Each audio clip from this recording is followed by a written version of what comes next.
কি সমস্যা? আপনি আমার পেছনে পেছনে আসছেন কেন? ভয় নেই, আমি আপনার পিছু করছি না, আপনাকে হেল্প করার জন্যই এসেছি। ভাববেন না যে আমি কোনো বকাটে। কিন্তু আপনাকে দেখে আমার সুবিধার মনে হচ্ছে না। সেই তখন থেকে দেখছি আপনি আমাকে ফলো করছেন। ভয় নেই ম্যাডাম, আমি কোনো লম্পট বা লাফাঙ্গা ছিল নই। আপনার বান্ধবী আমাকে পাঠিয়েছে। আমার বান্ধবী মানে আমার বান্ধবী কি? সারা ভাবির কথা বলছি। আসলে উনি আমার হবু ভাবি। আমার ভাইয়ের সাথেই আপনার বান্ধবীর বিয়ে, আই মিন ভাবির। তাহলে স্যার কেন আপনাকে পাঠাতে গেল? আপনি নাকি কি প্রবলেমে পড়েছেন, সেই জন্যই তো বললো আমি যেন এসে আপনাকে একটু হেল্প করি। কি সমস্যা বলুন তো আমাকে, আমি হেল্প করছি। আপনাকে দিয়ে হবে না। আপনি এই বিষয়ে হেল্প করতে পারবেন না। ওর কি খেয়ে দিয়ে কোনো কাজ নেই নাকি? আমি ওকে ফোন করে বললাম কাউকে পাঠাতে, আর আপনাকে পাঠাতে হলো? আরে বাবা, বলুন না কি সমস্যা, আমি দেখছি কি করা যায়। এরকমভাবে বলছেন যেন আমি আপনাকে খেয়ে ফেলবো। আসলে বলছিলাম যে আশেপাশে কোনো রুম ফাঁকা দেখতে পাচ্ছি না। আমার একটু প্রবলেম হয়েছে। ভাবির কথা মতো ঈশান একটা মেয়ের পিছন পিছন এসেছিল। অবশ্য ঈশান আগে থেকেই জানতো মেয়েটা ভাবির বান্ধবী। মেয়েটার পিছন পিছন কিছুটা আসতেই ভদ্রমহিলা ওর দিকে ফিরে রাগী চোখে তাকিয়েই এরকম প্রশ্ন করেছিল। তারপরে এরকম একটা কথা বললেও যার জন্যই ঈশানের মনে হতে লাগলো কি এমন কাজ যার জন্য মেয়েটা ওকে এরকম করে এড়িয়ে যেতে চাইছে। তাহলে মেয়েলি কোনো ব্যাপার? বিষয়টা ভেবেই ঈশান বলতে লাগলো, ও আচ্ছা, বুঝতে পেরেছি, মেইলি কোনো বিষয় তো। ঠিক আছে, আমি আমার কোনো মেয়ে কাজিনকে পাঠাচ্ছি, কিন্তু কাউকে আশেপাশে দেখা যাচ্ছে না, সবাই ব্যস্ত। আর এখন যদি ওদের গিয়ে বলি আপনাকে হেল্প করতে আসতে হবে, ওরা উল্টাপাল্টা কিছু একটা বানিয়ে দেবে শেষে। না না, থাক থাক, অন্য কাউকে ডাকতে হবে না। কিন্তু বিষয়টা যে কি করে বলি সেটাই বুঝতে পারছি না। আচ্ছা ঠিক আছে, আশেপাশে যখন লোকজন, আমি আপনাকে একটা নিরিবিলি জায়গায় নিয়ে যাচ্ছি যেখানে লোকজনের আনাগোনাটা কম হবে। ঈশান মেয়েটার সামনাসামনি হেঁটে বেশ খানিকটা দূরে আসলো। ঈশানের এই বাড়ির প্রায় জায়গাগুলোই চেনা, আর চেনার কারণটা হচ্ছে ঈশান আগেও অনেকবার এসেছে ভাবির বাসা সারা ভাবির সাথে ভাইয়ার অনেক দিনের সম্পর্ক ছিল। আর ভাইয়া আব্বুকে বিয়ের কথাটা বলতে পারছিল না, তাই ঈশান তখন আব্বুকে নিজের ভাইয়ের প্রেম ভালোবাসার কথাটা জানাতেই আব্বু সবটা সত্যি কিনা জিজ্ঞেস করলে ভাইয়া আর বারণ করেনি। আব্বু মেয়ের আব্বু আব্বু মেয়ের আব্বু অর্থাৎ সারা ভাবির বাসাতে কথা বলেছিল, আর পারিবারিকভাবেই দুজনের বিয়েটা হচ্ছে। গত এক সপ্তাহ আগেই দুজনের বিয়ে ঠিক হয়। ঈশানকে এজন্য ভাবি এত এত ধন্যবাদ দিয়েছিল। ভাবি ঈশানকে খুব ভালো করেই চেনে আর বুঝতে পেরেছে ছেলেটা একটু বেশি সাহসী। তাই যেখানে নিজের ভালোবাসার কথাটা বলতে পারছিল না সেখানে কিনা ছোট ভাই হয়ে সেটা বলে দিল। যাই হোক, ঈশান এসে বাসার বাহিরে গার্ডেনে একটা সাইডে দাঁড়ালো। বিকেলের পড়ন্ত রোদে মেয়েটার চেহারাটা ঝলমল করছে। বারবার মনে হচ্ছে এত সুন্দরী একটা মেয়েকে সামনে থেকে দেখে যে কেউ পাগল হয়ে যাবে। আর তার উপর লেহেঙ্গা পরেছে। মেয়েটা দুহাত ধরে হাঁটছে। ঈশান কিছুক্ষণ যাবৎ মেয়েটার দিকে তাকিয়ে রইল। মেয়েটা এসে ওর সামনে দাঁড়াতেই তখন ঈশান বলতে আরম্ভ করে, এখন বলুন কি সমস্যা হয়েছে, আমি আপনাকে হেল্প করব। আর এত ভয় পাবার কিছুই নেই। আপনি যতটা আমাকে লম্পট বদমাশ ভাবছেন ততটা বাজে আমি নই। আপনি আমাকে বিশ্বাস করতে পারেন, না হয় ভাবির থেকে আমার সম্পর্কে জেনে নিন। মেয়েটা তারপরও ইতস্তত বোধ করতে লাগলো। বারবারই সব জিজ্ঞেস বারবারই সব জিজ্ঞেস করতে তখনও এক প্রকার বিরক্তি নিয়ে মেয়েটা বলতে লাগলো, না, মানে আসলে আমার লেহেঙ্গার পিছনের হুকটা না খুলে গেছে, কিছুতেই লাগাতে পারছি না। তাই ওকে আসতে বলেছিলাম, কিন্তু ও তো আসলো না, আপনাকে পাঠালো। এই সামান্য ব্যাপারে এত ইতস্তত বোধ করতে হয়?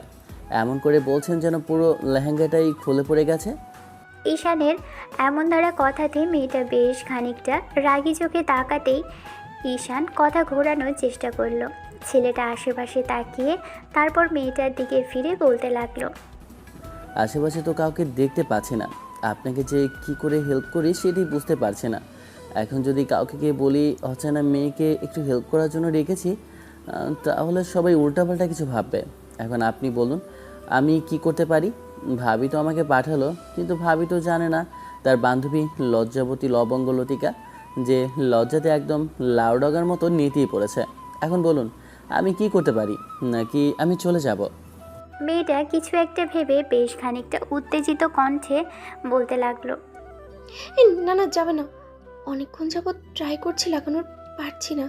তার উপরে এখন আপনাকে পাঠিয়েছে, আপনিও যদি চলে যান তাহলে আমি কি করে? আপনার যদি সমস্যা না থাকে তাহলে আমার দিকে ঘুরুন। আমি কথা দিচ্ছি আপনাকে বাজেভাবে কোনো টাচ করব না। আর সবচেয়ে বড় কথা, আমি মেয়েদের সম্মান করি। এমন না আমি বাজে একটা ছেলে। ভাবির থেকে আপনি জেনে নিন, অবশ্য জানার প্রয়োজন হবে না। আমি আপনার থেকে জুনিয়র।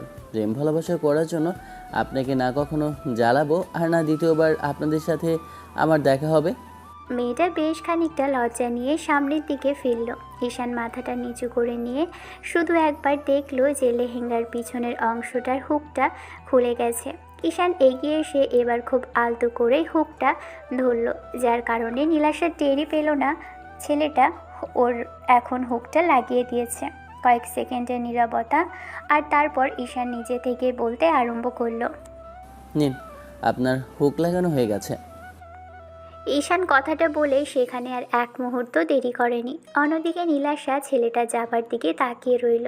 নীলাশা একদম আনমনে কিছু একটা ভেবে তারপর নিজের মনকেই গালিগালাজ করতে লাগলো। ভেবেছিল ছেলেটা সুযোগ পেয়ে বাজেভাবে স্পর্শ করবে। অন্য ৮-১০টা ছেলের মতো এই ছেলেটা নয়, নাকি ওর সামনে ভালো সাজার চেষ্টা করলো। তাছাড়া ভাবির বান্ধবী বলেই হয়তো কোনো প্রকার ঝামেলা করেনি। নীলাশাও সেখানে কিছুক্ষণ দাঁড়িয়ে থেকে তারপর ওর বান্ধবীর কাছে আসতেই খেয়াল করলো বান্ধবীকে সাজানো শেষ হয়ে গেছে। নীলাশা বেশ খানিকটা বিরক্তি নিয়ে সারার দিকে তাকালে মেয়েটা বলতে আরম্ভ করে। কি রে, কি সমস্যা? এরকম করে তাকাচ্ছিস কেন? আমি তো ঈশানকে পাঠিয়েছিলাম, নাকি তোর কাজ হয়নি বলতো? হয়েছে, এমন একটা কাজের জন্য শেষ পর্যন্ত তোর দেবরকেই পছন্দ হলো আমার পেছনে পাঠানোর জন্য। আমি আমি তোকে হেল্প করতে পাঠিয়েছি, প্রেম করতে না। আর তাছাড়া তুই চাইলে করতে পারিস। আমার দেবর কিন্তু দেখতে হেব্বি কিউট, ওর ভাইয়ের থেকে বেশি কিউট ঈশান। আর যদি আগে জানতাম আমার এত কিউট একটা দেবর আছে, তাহলে ঈশানের সাথে না, ইমনের সাথে না, ঈশানের সাথেই প্রেম করতাম। তো যত সব বাজে বাজে কথা, ওরকম একটা পিচ্ছি ছেলের সাথে কেউ প্রেম করে? যত সব ফালতু কথা। সেদিন ঈশান আর নীলাশার প্রথমবার দেখা হয়েছিল, তাও সেটা ওর ভাইয়ের বিয়ের দিন। প্রথমবার সেটা দেখা হওয়ার পর মাঝে কেটে গেল কতগুলো দিন। বিয়ের দ্বিতীয় দিন ঈশান আর ওর ভাইয়া ভাবির সাথে যায়নি, তবে সপ্তম দিনের মাথায় যখন সেদিন এসেছিল সেদিন দেখেছিল ভাবির বাসায় উনি আর ওনার আম্মু আর একটা ভাই, তাছাড়া আর তেমন কোনো মেয়ে নেই। সেজন্য নীলাশার দিকে ছেলেটা তাকিয়ে একটু মজা করে বলেছিল। ভাবি, এটা কেমন কাজ হলো বলুন তো? কেন ভাইয়া, কি হয়েছে? কোনো সমস্যা কি? সমস্যা বলে সমস্যা? আপনার যে একটা বোন নেই সেটা আগে বলবেন না, তাহলে আমি কখনই বাসা দিয়ে আসতাম না। আহা, কি কাজ হলো বলো তো? আসলেই আমার একটা বোন নেই, যার সাথেই তোমার একটু প্রেম টেম করিয়ে দিতে পারতাম। দেখেছেন আমার কি কপাল, ভাইয়া এমন একটা মেয়ের সাথে প্রেম করলো যার একটা বোনই নেই। এখন কি করি বলুন তো? ভাবি বেশ খানিকটা আদুরে কণ্ঠে বলতে লাগলো। তুমি টেনশন করো না ভাইয়া, আমি বোন নেই তাতে কি হয়েছে? আমার অনেকগুলো বান্ধবী আছে। আর বিশেষ করে আমার বেস্ট ফ্রেন্ডের কথা তো তোমাকেই বলাই হয়নি। সেদিন থেকেই সেদিন তো তুমি ওর সাথে কথা বলেছিলে হয়তো। আমার বান্ধবী দেখতে কিন্তু হেব্বি কিউট, তুমি চাইলে ওর সাথে। থাক ভাবি, ওইরকম গোমরা মুখে একটা মেয়ের সাথে প্রেম ভালোবাসা করা থেকে সারা জীবন একা থাকা ভালো। আপনার বান্ধবী যে মুডি, তাতে তার সাথে কেউ জেনে শুনে প্রেম করতে চাইবে না। ওরকম একটা গোমরা মুখের সাথে প্রেম করার থেকে পাগলের সাথে প্রলাপ বোকা ভালো। সত্যি ভাইয়া, আমার বান্ধবী দেখতে আসলেই সুন্দরী, আর তোমার সাথে ভালো মানাতো। তুমি যদি বলো তাহলে আমি কিন্তু ঘটকালি করতে পারি তোমাদের বিয়ের। দেখো সারা, তুমি আর ওকে লাই দিয়ে দিয়ে মাথায় তুলো না। এমনিতেই যে বদমাইশ, তার উপরে যদি এখন আবার তোমার বান্ধবীর কথা বলো, আর একবার যদি ওর নজর পড়ে যায় তাহলে আর দেখতে হবে না। আর পিছনে পড়ে গেলে তারপর আঠার মতো লেগে থাকবে, তখন ছাড়িয়ে দেখো কেমন লাগে। নীলাশার কথাতেই ঈশান কিছুক্ষণ ভেবেছিল, তারপর আবার ভাইয়ের এমন কথাতে ঈশান বেশ খানিকটা রাগী চোখে ভাইয়ের দিকে তাকিয়ে থেকে বলতে লাগলো। কাজের সময় কাজই, আর কাজ ফুরালেই পাজি, তাই না? কাজটা হয়ে গেছে তো এত সুন্দর করে বিয়েটা ঠিক করে দিলাম। আব্বুকে বলে একদম ভাবের সাথে লাইনটা সেট করে দিলাম। এখন সুখে শান্তিতে সংসার করছো। ছোটো ভাই যে একটু প্রেম ভালোবাসা করবে কিংবা কাউকে জীবনসঙ্গিনী করবে সেইটা নিয়ে তোমার খুব আফসোস হচ্ছে, তাই না? এই জন্যই বলে কারো ভালো করতে নেই। ভাবি, তুমি এসব কথা বলো না। ভাইয়ার খুব অহংকার হচ্ছে। শেষে দেখা গেল যে তোমার সাথেই ভাইয়ার ঝামেলা হলো। তার চেয়ে থাক, আব্বু যার সাথে বিয়ে ঠিক করবে আমি তাকেই বিয়ে করে নেব। আমার কি ওরকম পিছু টান আছে নাকি? ঈশানকে এমন করে রাগিয়ে দিয়ে ভাইয়া আর ভাবি হাসতে লাগলো। অন্যদিকে ঈশান ভাবছে ভাবির বান্ধবী সত্যিই দেখতে কিউট। সেদিন প্রথমবার দেখেছিল, কিন্তু না জানি আর কখনো দেখা হবে কিনা। তবে সেদিনের কথাগুলো মনে পড়ছে। মেয়েটা কেমন লজ্জা মাখা চেহারা নিয়ে ওর দিকে তাকিয়েছিল। ওরকম একটা পরিস্থিতিতে অন্য কোনো পুরুষ হলে হয়তো ওকে বাজেভাবে টাচ করার চেষ্টা করতো, কিন্তু ঈশান তেমন কিছু করেনি। উল্টো মেয়েটাকে আরও হেল্প করে সেখান থেকে দ্রুত পায়ে হেঁটে চলে গিয়েছিল। আসলে ঈশান চায়নি ভদ্রমহিলাকে কোনো প্রকার বিব্রত করতে, আর মেয়েটা যেন ওর কাছে কোনো রকম আনইজি ফিল না করে আর নিজেকে কোনোভাবেই অরক্ষিত মনে না করে, সেজন্য ঈশান সেখান থেকে চলে গিয়েছিল। না জানি কোথায় আছে ভাবির সুন্দরী কিউটের ডিবা বান্ধবীটা। ইচ্ছে করছিল ভাবিকে ভদ্রমহিলাটার বিষয়ে জিজ্ঞেস করতে, আবার পরক্ষণে মনে হচ্ছিল এগুলো জিজ্ঞেস করে শেষে আবার ঝামেলায় পড়তে হবে। একেই ভাইয়া ওর দিকে মনোযোগ দিয়েছে যে কোথায় কি আছে না আছে। তার উপর আপু বলেছিল ভাইয়ার বিয়ে 6 মাস কিংবা 1 বছরের মাথাতেই ঈশানকে বিয়ে করাবে। কয়েকদিন বাদে ওর বিয়ে নিয়ে পড়বে, সেটা ঈশান খুব ভালো করেই জানতো। ঈশান এইসব বিষয়ে আর কোনো কথা না বলে 2 দিন ভাবির বাসায় থেকে তারপর বাসায় চলে আসলো। ভাইয়ার বিয়েতে দাঁড়িয়ে থেকে নিজেই দায়িত্ব পালন করতে হয়েছে তাকে। শত হলেও বড় ভাইয়ের বিয়ে বলে কথা, ছোট ভাই হলেও একটা দায়িত্ব তো আছেই, তাই এড়িয়ে যাওয়ার কোনো প্রশ্নই আসে না। একমাত্র বড় ভাই বলে কথা, তাই বিয়েতে দাঁড়িয়ে থেকে ঈশান সব কাজ করেছে। আব্বু বেশ খানিকটা অবাক হয়েছে, এই ছোট্ট ছেলেটা কিনা বড় ভাইয়ের বিয়েতে এত দায়িত্ব নিয়েছে। ঈশান বেশ ব্যস্ত ছিল বিয়ের কারণে, সেজন্য ভার্সিটির দিকে আর যাওয়া হয়নি। বাসায় আসার পর ভাবছে কাল থেকে ভার্সিটিতে যাবে। ভাবি সকাল সকাল সবার জন্য নাস্তায় তৈরি করে দিতেই ব্রেকফাস্ট করে বেরিয়ে পড়ে। ভাইয়া আব্বু দুজনেই অফিসের উদ্দেশ্যে বেরিয়ে যায়। আম্মুর সাথে ভাবি গল্প করতে আরম্ভ করে। ঈশানও ভার্সিটিতে চলে আসে। যথারীতি প্রতিদিনের মতোই বন্ধুরা একটা জায়গায় বসে আড্ডা দিচ্ছিল। ঈশান এসে ওদের সাথে দেখা করতেই বন্ধু মেহেদি বলতে লাগলো, কিরে এতদিন বাদে কলেজে আসছিস? মনে হয় বেআইনকে পেয়ে আমাদের ভুলেই গেছিস। বেআইন? কিসের বেআইন? কোনো বেআইন টেন নেই। বেআই আছে একটা, তাও অভদ্র। ওরকম বজ্জার ছেলের সাথে কে কথা বলবে? আর বেআইন?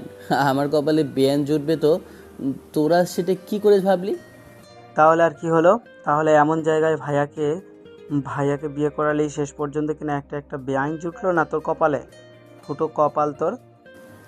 আর বেআইন? আমার কপালে বেআইন জুটবে, তোরা সেটা কি করে ভাবলি? আর বলিস না, ভাবি বলেছিল তার বান্ধবীর কথা। বললাম একটু মজা করে যে তার একটা বোন নেই। ওটা ভাবি তার বান্ধবীর কথা বলে আরও আমাকে নিয়ে মজা করলো। দিন শেষে কিনা এরকম একটা মজার পাত্র হলাম। জীবনটা একদম তেজপাতা। না করতে পারলাম একটা প্রেম, আর না কাউকে ভালোবাসতে পারলাম। আহা গো শোনা গো আমার, দুঃখ করো না ভাইটা। দেখো তোমার জন্য ঠিক কেউ না কেউ একজন আছে। এত চিন্তা করে লাভ নেই। এখন চলো ক্লাসের দিকে যাই। ঈশান ক্লাসে চলে আসে বন্ধুদের সাথে কথা বলতে বলতে। একটা ক্লাস শেষ হতেই তারপর যখন ইংলিশ ক্লাসটা শুরু হবে ঠিক তখনই মনে হলো চেনা পরিচিত কেউ একজন ক্লাসের দরজা দিয়ে ভিতরে ঢুকছে।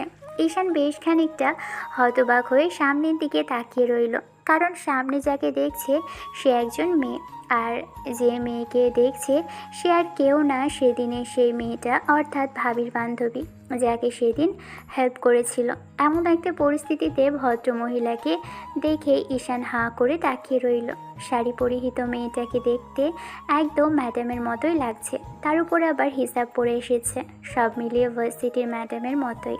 তার উপর যখন দেখলো মেয়েটা শাড়ি পরেছে তখনই কেমন যেন একটা লাগলো। সেদিন তো লেহেঙ্গা পরিহিত অবস্থায় দেখেছিল, যার জন্য কেমন একটা লাগলেও আজকে বেশ সুন্দর লাগছে। চুলগুলো আজ আর ছেড়ে দেয়নি, তবে বেশ সুন্দর লাগছে দেখতে। ঈশান কেমন হাঁ করে তাকিয়ে থাকতে দেখে এবার সামনে থাকা ম্যাডাম অর্থাৎ ওর ভাবির বান্ধবী নীলাশাও ঈশানকে দেখে হতবাক হলো। ছেলেটা ওরই ভার্সিটিতে পড়ে। তার উপর সেদিনের কথা মনে পড়তেই কিছুক্ষণ যাবৎ ঈশানের দিকে তাকিয়ে থাকলো নীলাশা। তারপর হুটহাট করে লজ্জায় চোখ জোড়া ওর দিক থেকে নামিয়ে নিল। শেষে কিনা নীলাশারি স্টুডেন্ট সেদিন ওকে এমন করে হেল্প করেছে, কথাটা ভাবলে লজ্জায় মাথা কাটা যাচ্ছে নীলাশার। বেশ কিছুক্ষণ ক্লাস নেওয়ার চেষ্টা করলেও কিন্তু কিছুতেই মনোযোগ দিতে পারছিল না। বারবার ভুল করে ফেলেছিল নীলাশা। তার উপর আবার যখন থেকে ভাবছে ওরই বান্ধবী দেবরের সাথে সেদিন ওরকম একটা পরিস্থিতিতে ছিল, ছেলেটা ওকে হেল্প করেছে, তাও এমন একটা কাজে যেটাতে ভাবলেই লজ্জায় মাথা কাটা যাচ্ছে নীলাশার। কোনো রকমে একটা ক্লাস শেষ করলো, তাও 45 মিনিটের জায়গায় 35 মিনিটে ক্লাস নিয়ে। কাজ আছে বলে নীলাশা বেরিয়ে গেল তাড়াহুড়ো করে। ঈশান ভদ্রমহিলার এমন তাড়াহুড়োর কারণটা বুঝতে পারল।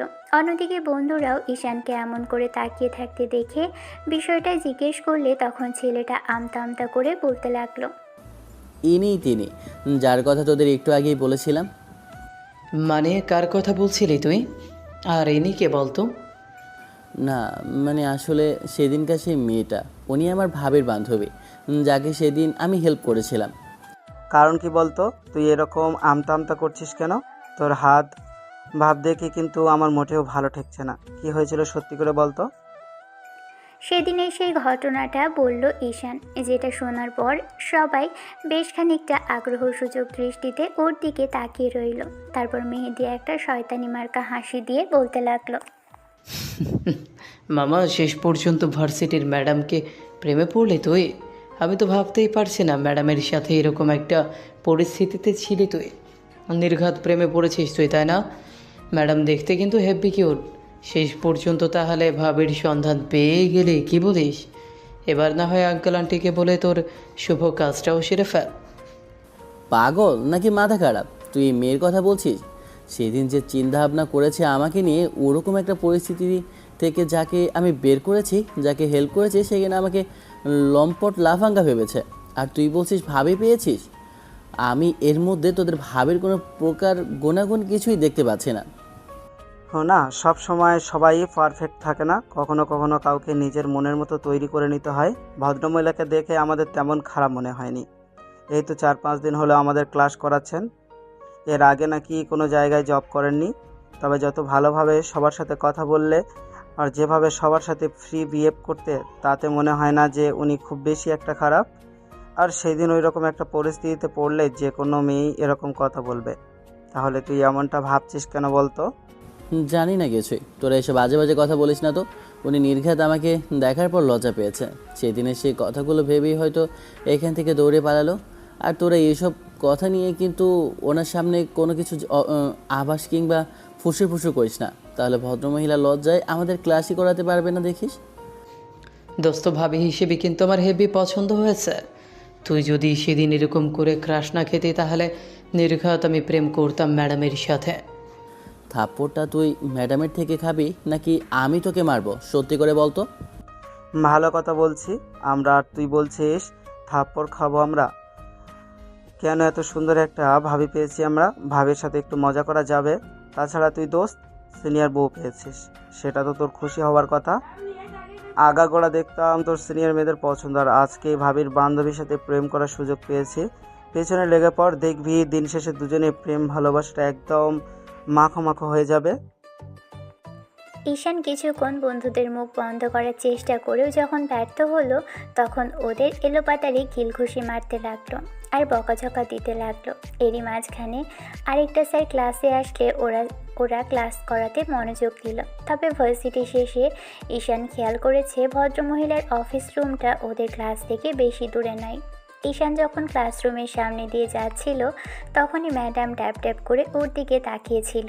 ছেলেটাকে আর চোখে তাকিয়ে থেকে বিষয়টা দেখলেও তারপর যখন সরাসরি ওর দিকে তাকিয়েছিল তখনই লজ্জা পেয়ে ম্যাডাম চোখ ফিরিয়ে নিয়েছে।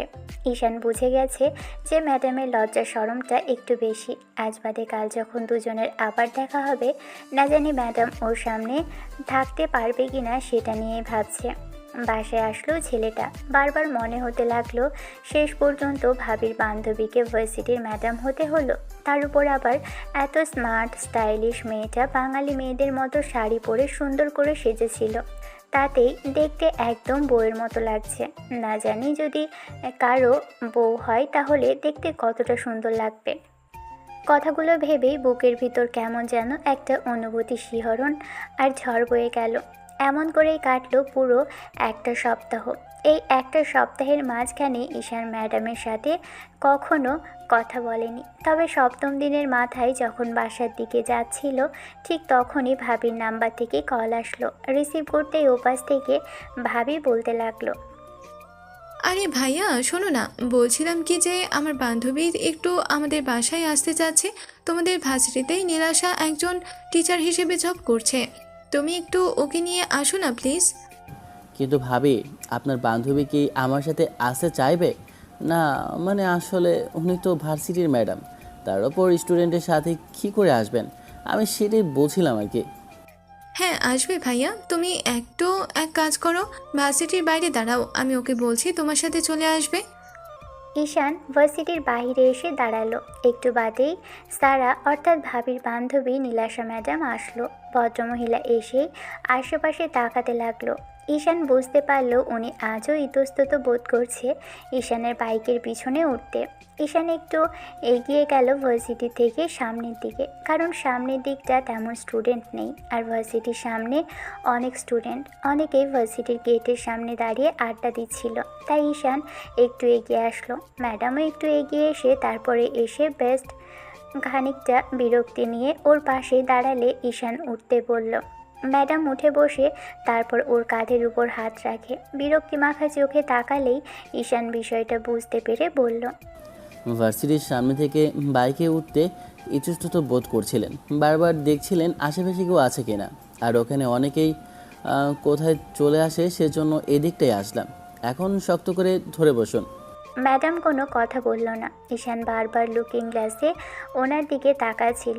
নীলাশা সেটা খেয়াল করে বুঝতে পারল যে ছেলেটা ওর দিকে ট্যাপ ট্যাপ করে তাকাচ্ছে। তখন বেশ অস্বস্তি লাগলো। তারপর খানিকটা বাদেই বিরক্তি নিয়ে বলল, বারবার এমন করে লুকিয়ে লুকিয়ে না দেখে দরকার হয় বাইকটা থামিয়ে তারপরে সামনে থেকে দেখো। এমন করে দেখলেই শেষে অ্যাক্সিডেন্ট হবে। ম্যাডামের কথাটা শেষ হলো না, তার আগে ঈশান জোরে সোরে একটা ব্রেক করলো, কারণ সামনে থাকা 2-3টা ছেলে হাতের ইশারায় বাইকটা থামিয়ে দিল। ওরা সামনে এসে এমন করে দাঁড়িয়েছে যার জন্য ব্রেক করতে বাধ্য হলো। ঈশান যখনই বাইকটা থামালো ভাবলো যে ছেলেগুলো হয়তো ম্যাডামের চেনা পরিচিত স্টুডেন্ট। ঈশান ম্যাডামের দিকে তাকাতেই ভদ্রমহিলা প্রশ্ন করলো, কী হলো, তুমি বাইক থামালে কেন? আসলে ওরা সিগন্যাল দিল, তার উপর আমি ভাবলাম যে আপনার চেনা পরিচিত কিনা, আপনি ভার্সিটির ম্যাডাম, ওরা হয়তো আপনার স্টুডেন্ট। এই বদমাইশগুলো আমার স্টুডেন্ট না, আমাকে রোজ এরা বিরক্ত করে। সেই জন্যই আমি তোমার ভাবিকে বলেছিলাম যেন আমাকে গাড়ি দিয়ে না হয় কোনোভাবে দিয়ে যায়। আর আজকে এসে এখানে এরকম করে তুমি ওদের সামনে বাইকটা থামালে। ও আচ্ছা, তাহলে এরই আপনাকে প্রতিনিয়ত ডিস্টার্ব করে। কেন? তুমি আগে জানলে কি করতে? মারপিট করতে ওদের সাথে? 3টা ছেলের সাথে তুমি একা পারবে? প্রথমে বুঝিয়ে বলবো, তারপর অন্য ব্যবস্থা নেব। ঈশান কথাগুলো বলে শেষ করতে পারল না। তার মাঝখানে ছেলেগুলোর মধ্যে থেকে একজন বলতে লাগলো, এই যে হিরো, ম্যাডামের সাথে এত কি কথা তোমার? ম্যাডাম নামুন তো, আপনার সাথে একটু কথা বলি। আপনার দেখছি বর্তমানে খুব দেমাগ হয়ে গেছে, আমাদের সাথে কথাই বলতে চান না। আপনাকে যতই বলি আমার সাথে একটু প্রেম করেন, কিন্তু আপনি তো প্রেমটা করতে চাইছেন না। আবার বলছিলাম বাসায় কি বিয়ের প্রস্তাব নিয়ে যাব কি না, কিন্তু আপনি সেটাও বললেন না। কি সমস্যা বলেন তো ম্যাডাম? এই পিচ্ছি ছেলেটার সাথে আপনি লাইন মারছেন, আর আমার মতো একটা সিনিয়র ছেলেকে কিনা আপনার পছন্দ না। কোন দিক থেকে আমি খারাপ বলুন তো? তোর মতো লম্পটকে আমি কখনোই ভালোবাসবো না। তুই বুঝতে পারছিস না? তুই একটা বদমাইশ। তোর মতো বদমাইশের সাথে কোনো মেয়েই প্রেম করবে না। আগে ভালো মানুষ হ, তারপর মেয়েদের সাথে প্রেম করতে আসিস। এখন চোখের সামনে থেকে দূর হ। বারবার এমন করে এসে আমাকে ডিস্টার্ব করিস না, এর ফল কিন্তু ভালো হবে না। দেখুন ম্যাডাম, আপনাকে আমি সরাসরি বলছি, ভদ্রভাবে শুনলে শুনুন, না হলে কিন্তু পরবর্তীতে এর জন্য খুব বেশি ঝামেলা হবে। সোজা কথায় ভালোভাবে বিয়ের প্রস্তাবের কথা বললাম, তাতেও এর দেখছি ভালো লাগছে না। বুঝেছি, উল্টাপাল্টা কিছু করতে হবে, তারপরেই আপনি রাজি হবেন, তাই না? দেখ ভাই, উনি ভার্সিটির একজন ম্যাডাম, তোরা বারবার ওনাকে এভাবে ডিস্টার্ব করিস না। তোরা যদি রোজ রোজ এমন করতে থাকিস তাহলে কিন্তু আমাদেরকে অন্য ব্যবস্থা নিতে হবে। তাই ওনাকে ডিস্টার্ব করাটা বন্ধ কর। এই যে খোকা, তোমাকে সে কখন থেকে দেখছি ম্যাডামকে বাইকে বসিয়ে রেখেছো। ওনাকে আমার কাছে দিয়ে এখান থেকে তুমি যাও বাবু। আমাদের প্রেম ভালোবাসা করা হলে ওনাকে আমরা বাসায় পৌঁছে দিব। এখন কথা না বলে ওনাকে এখানে রেখে চলে যাও। তা তো হচ্ছে না ভাইজানেরা, আপনারা দেখছি খুব ফটর ফটর করছেন। রাস্তার বখাটেদের মতো দাঁড়িয়ে একটা মেয়েকে এমন জোর জবরদস্তি করাতে একদম বখাটেদের মতোই দেখাচ্ছে। এতে কোনোভাবেই ভালোবাসার প্রকাশ পাচ্ছে না। যদি ভালোবেসেই থাকেন তাহলে ভালোভাবে প্রপোজ করলেই রাজি হবে। এরকম বখাটেদের মতো রাস্তার মাঝখানে দাঁড় করালে যে কোনো মেয়েই রাগ করবে। এই, তোকে আমরা জ্ঞান দিতে বলিনি, সেই তখন থেকে ফটর ফটর করে যাচ্ছিস। দেখ, তোকে বলছি ওনাকে এখানে রেখে যা, বাকিটা আমরা দেখে নিব। ঈশান কোনো কথা বলল না। ছেলেটার দিকে রাগি চোখে তাকাতেই যে ছেলেটা ম্যাডামকে আজে বাজে কথা বলেছিল সেই ছেলেটা এসে ম্যাডামের হাত ধরতে গেলে নীলাশা বাইকে বসে থেকে ওকে কষিয়ে একটা থাপ্পড় মারল। ছেলেটা রেগে তেড়ে আসতে গেলেই ঈশান ওর পেট বরাবর বাঁ পা দিয়ে একটা লাথি মারল। ছেলেটা কিছুটা দূরে ছিটকে পড়ে যেতেই ঈশান আর এই মুহূর্তে দেরি করলো না, কারণ নীলাশা ম্যাডাম ততক্ষণে ওকে বাইকটা স্টার্ট দিতে বলেছে। আর ঈশানও তাই করে সেখান থেকে চলে আসে। কিন্তু প্রশ্ন হলো যে এটাই এখনকার মতো তো বেঁচে গেল, কিন্তু পরবর্তীতে কি হবে এইটা কেউই ভাবলো না। তবে নীলাশা খুশি ছেলেটাকে থাপ্পড় মারতে পেরে। ম্যাডামকে এরকম মন খুলে হাসতে দেখে ঈশান বলতে লাগলো, খুব বেশি ডিস্টার্ব করে আজকাল এই ছেলেটা, আপনাকে দেখেই বোঝা যাচ্ছে। তার বলতে একদম জ্বালিয়ে মারলো। ওকে আমি কিছুতেই বুঝতে পারি না যে এগুলো করলে আমার মান সম্মান নষ্ট হবে।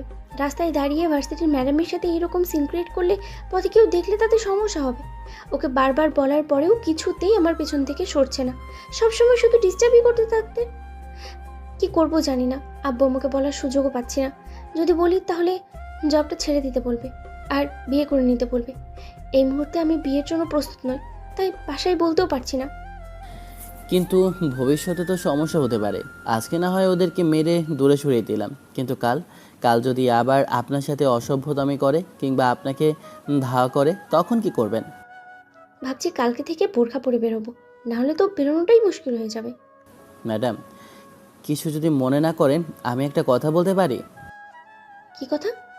না মানে, আপনি যদি চান আমি আপনাকে প্রতিদিন বাসা থেকে নিয়ে আসতে আর দিয়ে আসতে পারি। আপনার সেফটির কথা ভেবেই আমি এই কথাটা বললাম।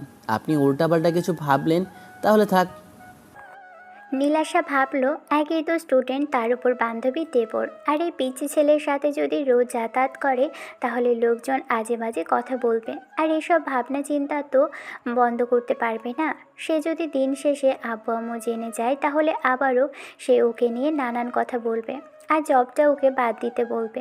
কথাগুলো ভেবেই নীলাশা একটা দীর্ঘ নিঃশ্বাস ফেলে। ঈশান ম্যাডামকে বাসায় নিয়ে এসে ভিতরে ভাবি এগিয়ে আসলে ছেলেটার রুমে চলে যায়। নীলাশা বান্ধবীর সাথে বেশ কিছুক্ষণ কথা বলে। সন্ধ্যার মুখে ভাইয়া আসলে নীলাশা ইমনের সাথে বাসায় চলে যায়।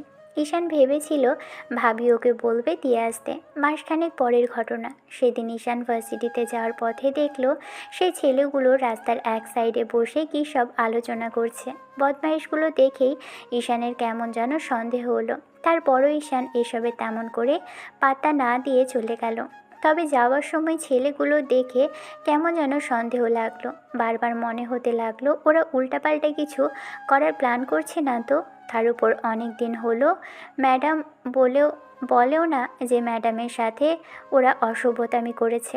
ঈশান বারবার ওনাকে বলেছিল যদি কোনো সমস্যা হয় তাহলে যেন ওকে জানাই। এই 1 মাসে ভদ্রমহিলার সাথে কথা হলেও তেমন করে কিছুই বলেনি, তাই ঈশান ভেবেছে হয়তো ম্যাডামের তেমন কোনো সমস্যা হয়নি। ঈশান সেদিন ভার্সিটিতে এসে বন্ধুদের সাথে আড্ডা দিতে লাগলো। তারপর ক্লাসে আসলে খেয়াল করে ম্যাডামকে আজকে কেমন যেন আনমনা দেখাচ্ছে। ঈশান বিষয়টা জানার জন্য ওনাকে অনেকবার ইশারা করলেও ম্যাডাম ঈশানের ইশারা লক্ষ্য করেনি। তারপর ঈশানের মনে হতে লাগলো আজকে ক্লাস শেষ করে ম্যাডামের সাথে একটু কথা বলা দরকার। যদি কোনো ঝামেলা হয় তাহলে আগে থেকেই জানানো দরকার ওনাকে। এরই মাঝখানে একদিন ভাবির সাথে এসব বিষয় নিয়ে কথা হয়েছিল ঈশানের। ভাবি বলেছিল ওনার বান্ধবীকে কতগুলো বখাটে ছেলে নাকি ডিস্টার্ব করে। ভাবি আরও বলেছিল যেন ভদ্রমহিলার দিকে একটু খেয়াল রাখে, তাই নিজের মতো করে জানার চেষ্টা করবে।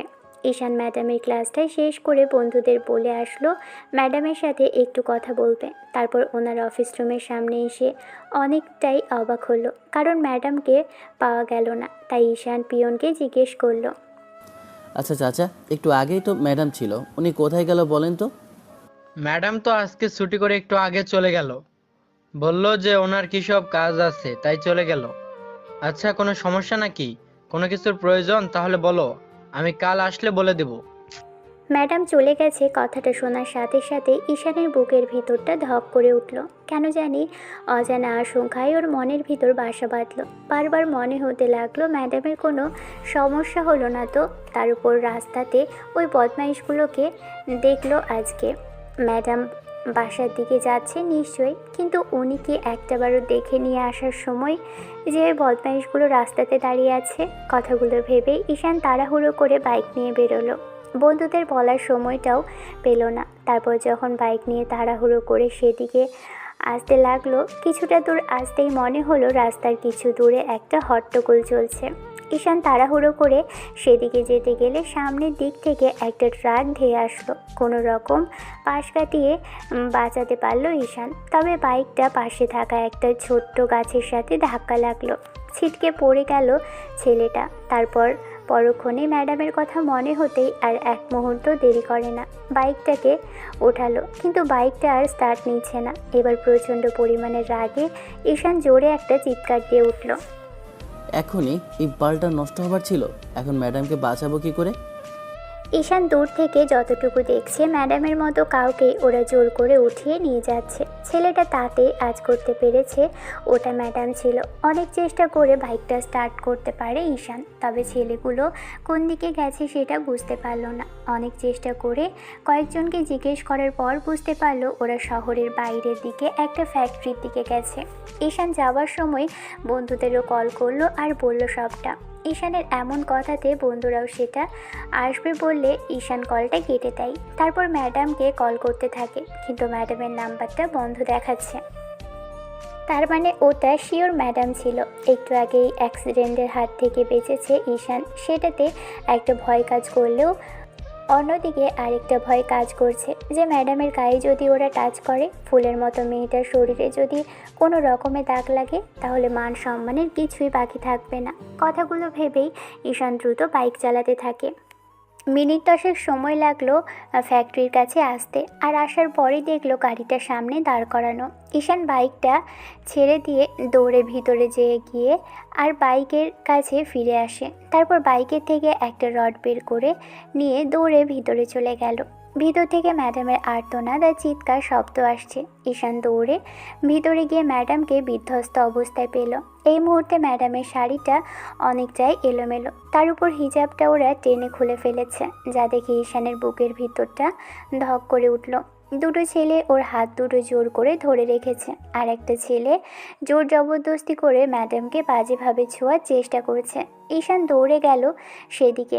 আসার সময় বাইক থেকে যে রডটা নিয়ে এসেছিল, গিয়ে সেটা দিয়ে সজোরে মাথা বরাবর ছেলেটার একটা বাড়ি বসিয়ে দিল। সাথে সাথে ছেলেটা পাশেই ঢলে পড়ে যায়। ঈশান পাশে থাকা ছেলে দুটোর দিকে তাকাতেই ছেলেগুলো ম্যাডামের হাত ছেড়ে দেয়। ঈশান ম্যাডামের হাতে ধরে উঠিয়ে দেয়। ভদ্রমহিলাকে কাছে আনতেই কিছু বুঝে ওঠার আগেই ম্যাডাম ভয়ে আর এরকম একটা পরিস্থিতিতে পড়ার কারণে যেটা করলো সেটার জন্য ঈশান প্রস্তুত ছিল না।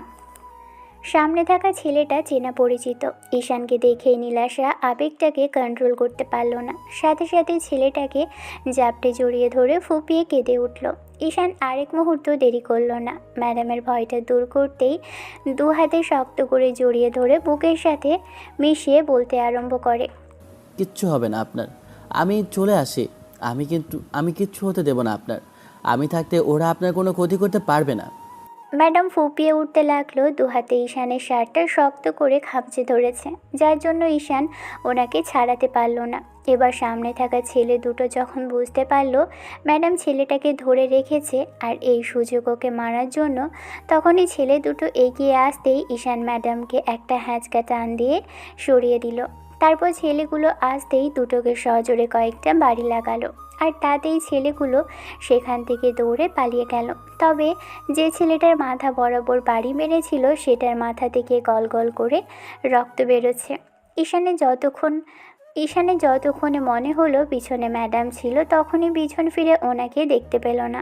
আশেপাশে তাকাতেই খেয়াল করলো ম্যাডাম নিচে পড়ে আছে, তবে সেন্সলেস হয়ে গেছে। ঈশান তাড়াহুড়ো করে মেয়েটার কাছে আসতেই বুঝে গেল ম্যাডাম সেন্সলেস হয়ে গেছে, ম্যাডামের কপালটা কেটে গেছে। ঈশান যখন নীলাশাকে হ্যাঁচকা টান দিয়েছিল তখন হয়তো কপালে আঘাত লেগেই সেন্সলেস হয়ে গেছে।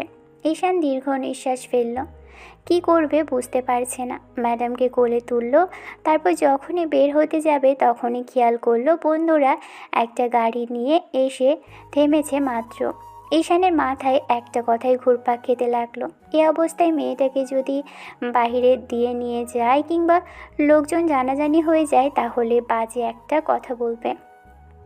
তারপর ম্যাডামের শাড়িটা এলোমেলো, ঈশান কোনো রকমে শাড়িটা পেঁচিয়ে রেখেছে।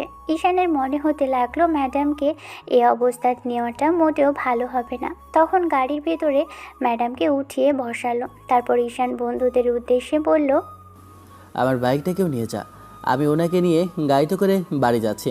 ম্যাডামকে হসপিটালে নেওয়া ভালো হবে না, তাদের সবাই সবটা জানতে পেরে যাবে। ওনার এই অবস্থা আর তুই বলছিস হসপিটাল যাবে না? এই অবস্থাতে হসপিটালে গেলে নানানজন নানান কথা বলবে। উনি ভার্সিটির ম্যাডাম, তুই বুঝতে পারছিস না ওনার সম্মানে দাগ লাগবে। আমি এসে ওনাকে সবার হাত থেকে আগলে নিয়েছি, শয়তানগুলোর হাত থেকে বাঁচিয়েছি। তবে যতটুকু হয়েছে ততটুকুই মানুষের কথা শুনতে হবে। আমি চাই না ওনাকে কোনো কথা শুনতে হোক। এই ঘটনাটা এখানেই সবাই মাটি চাপা দেয়। আর যে কাজটা করেছিল সেটা তো মরবে। নিষ্পাপ ম্যাডামের গায়ে যে হাত দিয়েছে তার শাস্তি আমি দিয়েছি, তবে ম্যাডামের গায়ে কোনো আঁচ আমি লাগতে দেব না। প্লিজ তোরা অন্তত আর কিছু বলিস না, প্লিজ। শুভ ঈশানের বাইকটা ওঠালো, বাইকটা নিয়ে বেরিয়ে যেতেই ঈশান গাড়ির ভিতরে বসলো। ঈশানের বাকি দুই বন্ধু গাড়ির সামনে উঠে বসতেই ঈশান পিছনে ম্যাডামের পাশে বসলো। নীলাশার শাড়িটা এলোমেলো, কি করবে বুঝতে পারছে না। তারপর গা থেকে শার্টটা খুললো, সবাই লুকিং গ্লাসের দিকে তাকালো। ঈশান কোনো রকমে শার্টটা ম্যাডামকে পরিয়ে দিল। অজানা আশঙ্কায় ভয়ে বুকের ভিতরটা ধুকপুক করছে। ঈশান জানে না কী ভেবে ম্যাডামকে নিজের বুকের সাথে শক্ত করে চেপে ধরল। ঈশান ম্যাডামের মাথাটা চেপে ধরে রেখেছে বুকের সাথে, আর কেমন অসহায়ভাবে তাকিয়ে রইল ম্যাডামের দিকে। চোখে পানি টলমল করছে ছেলেটার। বন্ধুদের আর বুঝতে বাকি রইল না যে ম্যাডামের প্রতি কোনো অনুভূতি ঈশানের নিশ্চয়ই আছে, না হলে এতটা ভয় পেত না ছেলেটা। আজকে ওর চোখে স্পষ্ট দেখতে পারছে যে ঈশান ম্যাডামকে ঠিক কতটুকু ভালোবাসে আর কিভাবে আগলে রেখেছে ওনাকে। সবাই ঈশানের সামনে বাসায় চলে আসে। এরই মাঝখানে ঈশান ভাবিকে ফোন করে কান্নাকাটি করে সব বলেছে। ভাবি সব শোনার পর স্তব্ধ হয়ে গেছিল, মস্তিষ্ক শূন্য হয়ে বারবার বলছিল মেয়েটাকে তাড়াতাড়ি বাসায় নিয়ে আসতে। ঈশান একটা ডক্টরের ব্যবস্থা করতে বলেছে। তারপর আধা ঘন্টার মধ্যে ওরা বাসায় চলে আসে। ম্যাডাম সেন্সলেস এখনও। ঈশান ওনাকে আবারও কোলে তুলল, তারপর নিয়ে গিয়ে গেস্ট রুমে শুয়ে দিতেই আম্মু আর ভাবি আসলো। এরই মাঝে ভাইয়া বাসায় চলে এসেছে। ঈশান জানে না।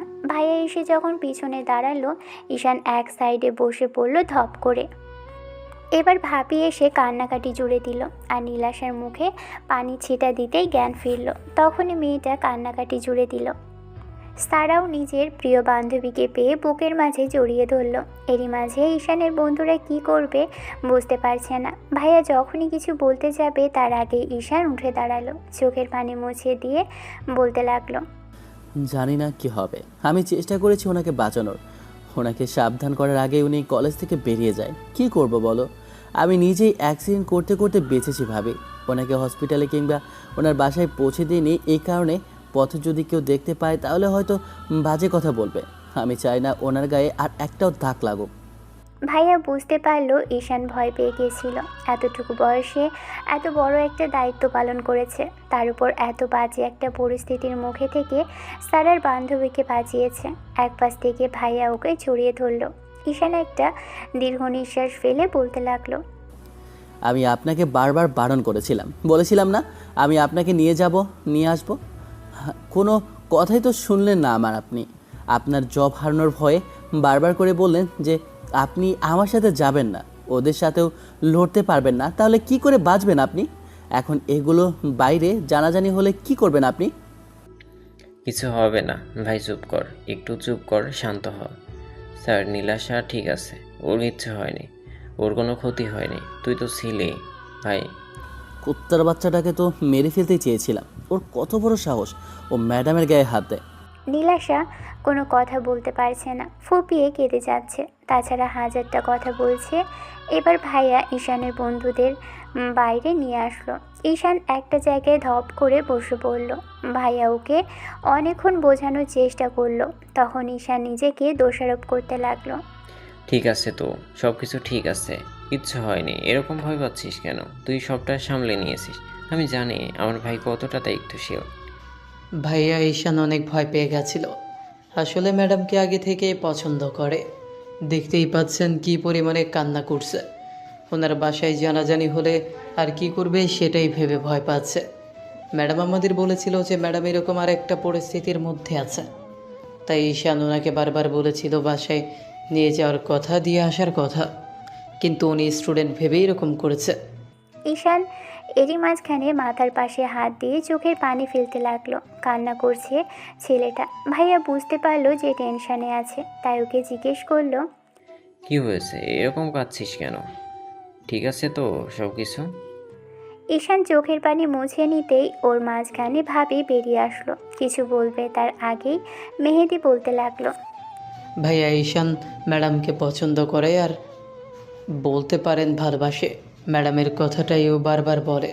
আপনাদের বিয়ের প্রথম দিনেই ওনাকে দেখেছিল, সেদিন থেকেই ম্যাডামের প্রতি ঈশান খেয়াল রাখে, কিন্তু কখনো বলতে পারেনি ওনাকে ভালোবাসে। ঈশান আমাদেরও বারণ করেছিল এসব হয় না, তাই আর কি আমরা এসব নিয়ে তেমন কোনো কথা বলিনি।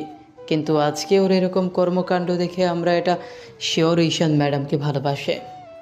এরই মাঝখানে মেহেদি কথাগুলো বলা শেষ করতেই দেখলো সারা ভাবি পাশে দাঁড়িয়ে আছে। ঈশানের কাঁধের উপর ভাবি হাত রাখলো।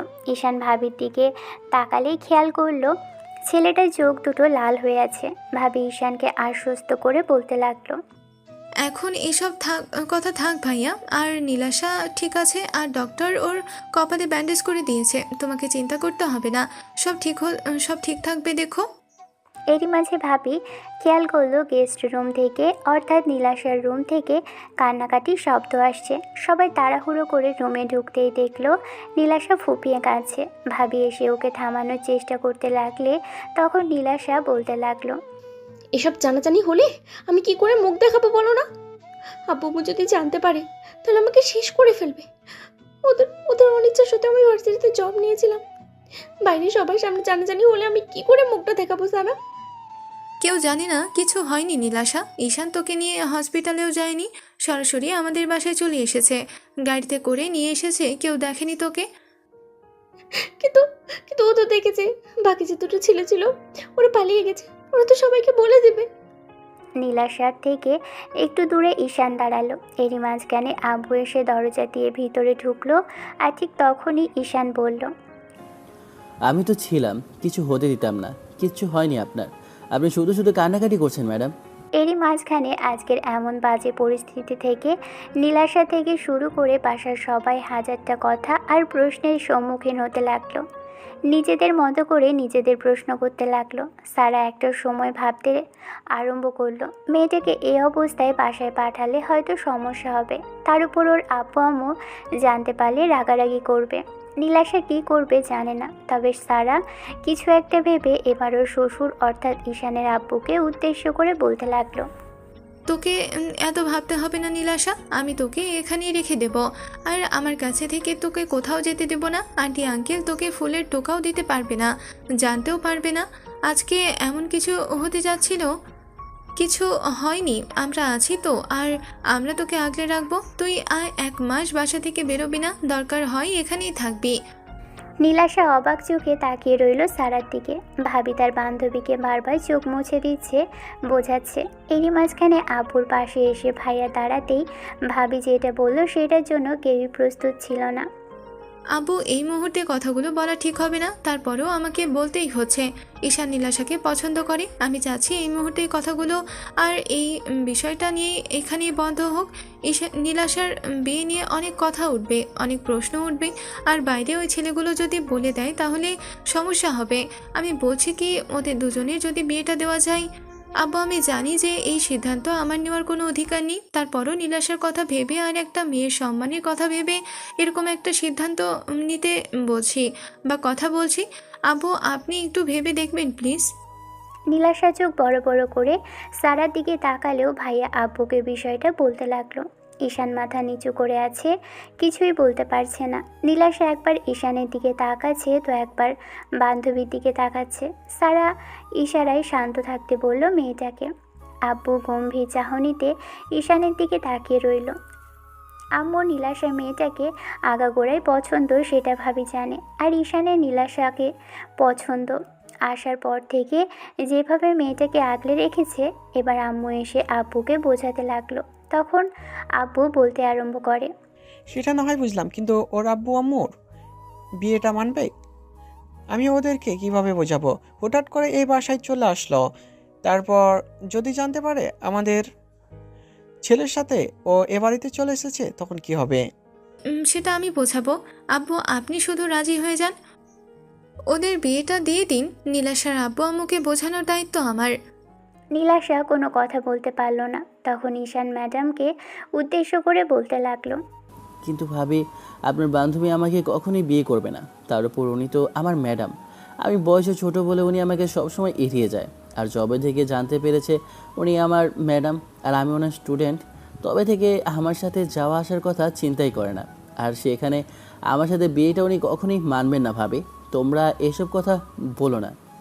ভাবি সবাইকে রুম থেকে বেরিয়ে যেতে বলল। নীলাশাকে ভদ্রমহিলা কী সব বোঝালো কে জানে, তবে মেয়েটা বিয়ের জন্য যে এত সহজে রাজি হয়ে যাবে সেটা ভাবতে পারেনি ঈশান। সন্ধ্যার মুখে কাজই আনা হলে দুজনের বিয়েটাও হলো। সবাই স্বাভাবিকভাবেই বাসায় থেকে চলে গেল, তবে খাওয়া দাওয়ার ব্যবস্থাটা কাল করা হবে বলে ভাবি সবাইকে পাঠিয়ে দিল। নীলাশা আব্বুকে ফোন করলে তখন সারা ভাবি বলল ওর বাসায় আছে। নীলাশার কপালে যে আঘাত আছে সেটার জন্য হয়তো ওরা কিছুটা টেনশানে পড়ে গেল, কিন্তু তার জন্য একটু সময় লাগবে। কিছুটা গল্প তো বানাতেই হবে। রাতে সারা ভাবি নীলাশার সাথেই ছিল। নীলাশা সব সময় সারাকে জড়িয়ে ধরে রেখেছে। পরদিন নীলাশার আব্বু আম্মুকে ডাকা হয়। তারপর ওরা বাসায় আসলে নীলাশার সাথে ঈশানের বিয়ের প্রস্তাব দেওয়া হলো। ঈশানের আব্বু নিজে থেকেই বিয়ের প্রস্তাবটা দিল, কিন্তু নীলাশার আব্বু আম্মু কথা বলছিল না। তখন আব্বু বলতে লাগলো, দেখুন ভাই সাহেব, আমার ছেলে আপনাদের মেয়েকে পছন্দ। এ বাড়িতে আপনার মেয়ের আশা যাওয়া আছে, সেই জন্য আমরা চাইছি পারিবারিকভাবে সবার সম্মানিতে আপনাদের মেয়ের সাথে আমার ছেলের বিয়েটা হোক। আমি কোনো ঝামেলা না হোক, এখানে কোনো ঝামেলা না হোক, আর মানুষ যাতে বাজে কথা না বলে, সেই জন্য আমি এরকম একটা সিদ্ধান্ত নিয়েছি। তাছাড়া ঈশানের আম্মুরও আপনাদের মেয়েকে খুব পছন্দ, সেই জন্য এমন একটা প্রস্তাব দেওয়া। দুজনের হয়তো বয়সের ডিফারেন্স আছে, কিন্তু আমি জানি আমার ছেলে আপনার মেয়ের জন্য অযোগ্য নয়। আপনি আমাকে খুব ভালো করে চেনেন, আর দেখা হওয়ার পর আমিও বুঝতে পারলাম যে আপনার সাথে আমার আগে থেকে পরিচয় ছিল। তাই এখন আমি আপনার কাছে আবদার করছি, আপনার একমাত্র মেয়েকে আমার ছোট ছেলের বউ করে নিতে চাইছি। এখন আপনারা কি বলেন? এবারে সারা ভাবি নীলাশার আব্বু আম্মুকে অনেকবার রিকোয়েস্ট করলো, বলল নীলাশা আর ঈশান দুজন দুজনকে পছন্দ করে, কিন্তু নীলাশা ভয়ে বলতে পারেনি। কিন্তু কাল এসে জানিয়েছে, সেজন্যই ওরা সিদ্ধান্ত নিয়েছে কোনো ঝামেলা হবার আগেই পারিবারিকভাবে বিষয়টা মিটিয়ে ফেলতে। শেষে অনেকক্ষণ বোঝানোর বাদে নীলাশার আব্বু আম্মু রাজি হলো। তাও যখন সারার অর্থাৎ ভাবির আব্বু আম্মু আসলো, তখন ওনারা এসে নীলাশার আব্বুকে রাজি করালো। বিয়েটা কাল হয়ে থাকলেও আজও সেই কাজীকেই আনা হলো। ওরা আবারও দ্বিতীয়বার করে ঈশানের নীলাশার বিয়েটা করালো। তবে কাজীকে মুখ বন্ধ রাখতে বলা হয়েছিল। ছেলের বাবা তাড়াহুড়ো করে বিয়েটা করালেও ওরা কোনো সন্দেহ করলো না। ঈশান তাতেই স্বস্তির নিঃশ্বাস ফেলল। ম্যাডামকে সেফটি দিতে পেরেছে, এতেই শান্তি। বিকেলের দিকে নীলাশার আব্বু আম্মু ঈশানের সাথে কিছুক্ষণ কথা বললেন। নীলাশার আব্বু বলল, যদি কোনো কিছুর প্রয়োজন হয় তাহলে যেন ওনাদেরকে জানাই। ঈশান বলল, প্রয়োজন হলে অবশ্যই জানাবে। বিকেলে খাওয়া দাওয়ার ব্যবস্থা করা হয়েছিল বলে বন্ধুরা এসেছিল। সবাই খাওয়া দাওয়া করে ঈশানের সাথে কথা বলে তারপর বাসায় চলে যায়। অন্যদিকে সারা ভাবি নীলাশাকে সাজাতে চেয়েছিল, কিন্তু ঈশান বারণ করেছে। তখন ভাবি এসে বিষয়টা নীলাশাকে বললে মেয়েটা বুঝতে পারল। ওর মনের অবস্থা বুঝতে পেরেই ঈশান হয়তো বিষয়টা এড়িয়ে গেছে। কাল থেকেই ওর উপর দিয়ে যে ঝড় যাচ্ছে, তাই ঈশান ভাবিকে আজও বলেছিল নীলাশার কাছে থাকতে, কিন্তু আজকে নীলাশাকে ঈশানের রুমে পাঠানো হয়েছে। আর মেয়েটা বসে আছে, স্বামীর জন্য অপেক্ষা করছে। ঈশান জানে না ম্যাডাম ওর সাথে ঠিক কেমন বিহেভ করবে। ম্যাডাম এত সহজে বিয়েতে রাজি হলো কি করে, সেটাই ভাবছে ছেলেটা। হয়তো অন্য 8-10টা মেয়ের মতো বলবে, ওকে স্বামী হিসেবে মানতে পারবে না। ঈশান রুমে আছে, তারপরও দরজাটা লাগিয়ে দিয়ে বেডের দিকে খেয়াল করলো। ম্যাডামের কপালে এখনও খানিকটা ব্যান্ডেজ। বেডের মাঝখানে বসে আছে ম্যাডাম এই মুহূর্তে। ঈশান এসে নীলাশার সামনে দাঁড়ালো। তারপর কিছুক্ষণ চুপ করে থেকে ম্যাডামের সামনে বসতেই উনি কেমন যেন হকচকিয়ে গেল। তখন ঈশান বলতে লাগলো, ভয় নেই, আমি ওদের মতো না। আমি আপনার সম্মান বাঁচানোর জন্য বিয়েটা করেছি। বাসার বাইরে কেউ যেন এই বিষয়টা না জানে, সেই জন্যই ভাবি বিয়ের ব্যবস্থাটা করেছিল। তাছাড়া আমি জানি আপনি আমার সাথে থাকতে চান না, কিংবা আমার মতো জুনিয়র ছেলেকে বিয়ে করার ইচ্ছা আপনার ছিল না। গতকাল থেকে আপনাকে আমি সেভ করে যাচ্ছি, কিন্তু জানি না আপনি এখন কি বলবেন, কিংবা আপনি আমার সাথে থাকতে চান কি না। আর যদি না থাকতে চান, তার জন্য আমাকে সময় দিতে হবে। মানে? আমি তো জুনিয়র ছেলে, আপনার স্টুডেন্ট। একজন স্টুডেন্টকে একজন ম্যাডাম বিয়ে করে তার সাথে থাকতে পারে বলে আমার মনে হয় না ম্যাডাম। ভয় নেই, আমি আপনার থেকে দূরেই থাকবো। আর আমি ওই শিয়াল কুকুরগুলোর মতো নই যে আপনার উপর ঝাঁপিয়ে পড়বো। ঈশান কথাটা বলেই চুপ করে রইল। তখনই নীলাশা কেমন যেন ফুপিয়ে উঠল। তারপর চোখ জোড়া খুলে নিয়ে বলতে লাগলো, আমি সারা জীবন তোমার কাছে কৃতজ্ঞ থাকবো ঈশান। আমি জানি না তোমার সাথে আমার আমার কেন দেখা হয়েছিল, আর দেখা হওয়ার পর থেকেই তুমি সবসময় শুধু আমাকে হেল্প করেই যাচ্ছ। আর আমি বিয়েটা ভেবে চিন্তেই করেছি। আমি বলছি না আমি তোমার সাথে থাকবো না, তবে আমার আমার সময় লাগবে। তুমি এই মুহূর্তে হয়তো আমার মনের অবস্থাটা বুঝতে পারছো, তার জন্য আমাকে অন্তত একটু সময় দাও। একই এরকম একটা অবস্থার মধ্যে দিয়ে বিয়েটা হয়েছে, তারপরে আবার কাল এত বড় একটা ঝড় বয়ে গেল আমার জীবনের প্রতি। সব কিছুর মূলেই তুমি ছিলে, তোমার জন্য আমি জীবনটা ফিরে পেয়েছি। নয়তো আবার বাইরে মুখ দেখানোর মতো অবস্থা থাকতো না। ঈশান একটা দীর্ঘ নিঃশ্বাস ফেলল। তারপর বেডে শুয়ে পড়তে গেলে মনে হতে লাগলো মেয়েটা ওর সাথে থাকতে চায় কিনা। তখন ঈশান বলতে লাগলো, আমার সাথে শুতে পারবেন তো, নাকি আমি নিচে গিয়ে শোবো ম্যাডাম? না না, ঠিক আছে, আমি কিছু মনে করবো না, তুমি শুতে পারো। আমি সময় চেয়েছি তার মানে এই না যে তোমাকে আমার থেকে নিচে গিয়ে শুতে হবে। তুমি শুতে পারো ঈশান। রাতে আর দুজনের মাঝে কোনো কথা হয়নি। সকালবেলা নীলাশার ঘুম ভাঙতেই খেয়াল করে ঈশানের বুকের মধ্যে মুখ লুকিয়ে রেখেছে। ঈশান সেই আগের মতোই শুয়ে আছে, কিন্তু ও নিজেই ছেলেটার কাছে এসেছিল। নিজের কাজের জন্য নিজেরই লজ্জা লাগছে। তাড়াহুড়ো করে উঠে মেয়েটা ওয়াশরুমে গিয়ে ফ্রেশ হয়ে বের হয় নীলাশা। সারা কাল কতগুলো শাড়ি দিয়েছিল, সেখান থেকে একটা শাড়ি পরে নিল। তারপর ড্রেসিং টেবিলের সামনে বসতেই খেয়াল করে দেখলো ওর প্রয়োজনীয় জিনিসগুলো সেখানে আছে।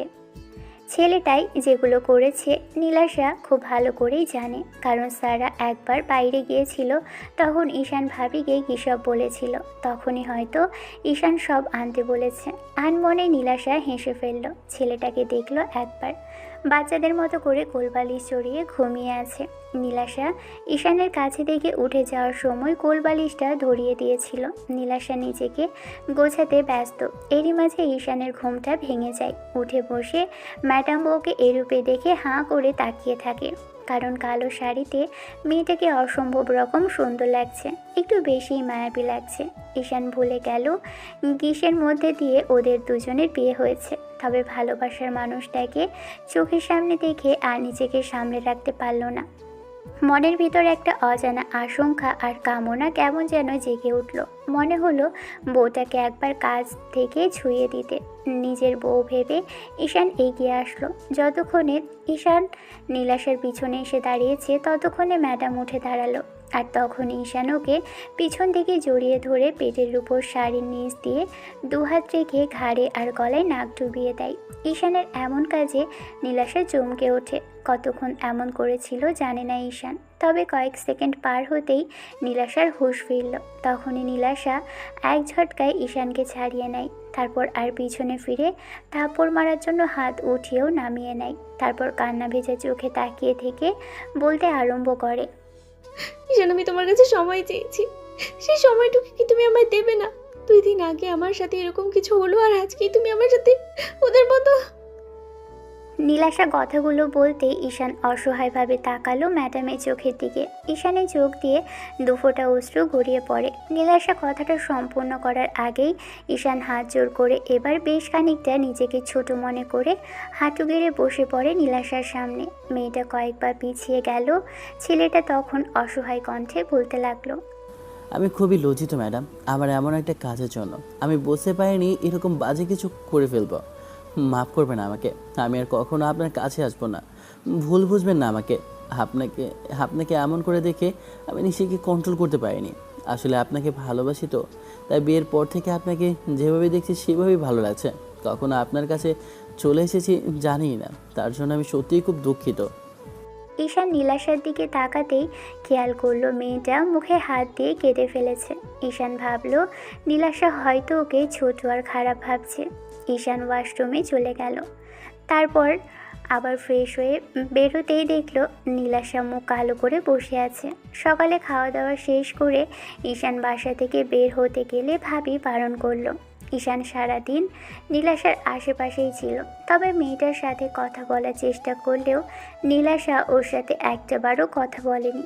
ভাবি আর আম্মুর সাথে সব সময় আড্ডা দিয়েছে, এত সুন্দরভাবে মিশে গেছে, মনে হয়েছে এবারেরই মেয়ে। রাতে সে একইভাবে দুজনে বেডে শুয়েছে, কিন্তু আজকে ঈশান দুজনের মাঝখানে নিজের কোলবালিশ দিয়ে রেখেছিল। নীলাশা অন্যদিকে ফিরে শুয়ে আছে বলে ঈশান ওর দিকে তাকিয়ে থেকে বলতে লাগলো, I am really sorry madam, আমাকে মাফ করবেন প্লিজ। একটু কথা বলেন আমার সাথে। আমি অন্যায় করেছি, তার জন্য শাস্তি দিন। তারপরও এমন চুপ করে থাকবেন না প্লিজ। আপনি এমন করে মন খারাপ করে থাকলে আমার খারাপ লাগবে। আমি বুঝতে পারিনি এরকম কিছু করে ফেলবো। ম্যাডাম, একটা সুযোগ দিন আমায়। আমি কথা দিচ্ছি আর কখনো আপনার কাছে আসবো না আপনি না বললে। ঈশান বুঝতে পারলো মেয়েটা খুব বেশি কষ্ট পেয়েছে। গত 7টা দিন যাবৎ ঈশান নীলাশার সাথে কথা বলার চেষ্টা করলো, তবে মেয়েটা ওর সাথে একটাবারের জন্য কথা বলল না। ঈশান অনেকবার সরি বলার পরও মেয়েটা ওর সাথে কথা বলছে না, সেজন্যই ঈশানের নিজেরই খারাপ লাগলো। মাঝে মাঝে ইচ্ছে করে মেয়েটাকে জোর করে নিজের কাছে টেনে নিয়ে বুকের মাঝে জড়িয়ে ধরে বলতে, আমি আপনাকে ভালোবাসি নীলাশা। এত ভালোবাসার পরেও কি আপনার একটাবার মনে হয় না যে ছেলেটা আপনাকে ঠিক কতটুকু ভালোবাসে, আর আপনি আমাকে প্রতিনিয়ত ইগনোর করে যাচ্ছেন? এরই মাঝে ভাবি ঈশানের মন খারাপ দেখে বিষয়টা জিজ্ঞেস করলে আড়াল থেকে নীলাশা খেয়াল করে ঈশান সত্যিটা বলছে কিনা, কিন্তু ঈশান এড়িয়ে যায় সবটা। তারপরও ভাবি বুঝে গেছে দুজনের মাঝখানে মিল নেই। নীলাশা যে নিজের ইচ্ছেই বিয়েটা করেনি সেটা সারা ভাবি বুঝতে পারে। নীলাশাকে অনেক বোঝানোর চেষ্টা করলে মেয়েটাও এড়িয়ে গেল। নীলাশা 1 মাস আর কলেজে যাবে না। আর নয়তোবা চাকরিটা ছেড়ে দিবে। যদি সম্ভব হয় অন্য কোনো ভার্সিটিতে কিংবা কলেজে চাকরিটা নিয়ে নেবে। তবে ঈশানের আব্বুর কড়া নির্দেশ যে ভার্সিটিতে কিংবা অন্য কোথাও জব করার দরকার নেই। জব যদি এতই করার ইচ্ছে থাকে তাহলে যেন ওদের অফিসেই যায়। মেয়েটার মনের অবস্থাটা তেমন একটা ভালো না। তবে সপ্তম দিনের মাথায় শ্বশুর বাড়িতে যাওয়ার কথা বললে ঈশান বারণ করে দিল। কিন্তু 15টা দিনের মাথায় শ্বশুর আর শাশুড়ি বারবার বলার পর যেতে হলো। তবেও বাসায় গিয়ে নীলাশা ঈশানের সাথে ভালোভাবে কথা বললেও তেমন করে কথা বলে না। সবার আড়ালে কেমন যেন এড়িয়ে যায়। ঈশান নীলাশার এমন দ্বিমুখী আচরণে খুব হতাশ। নীলাশাকে বোঝাতেই পারল না ওকে ঠিক কতটুকু ভালোবাসে।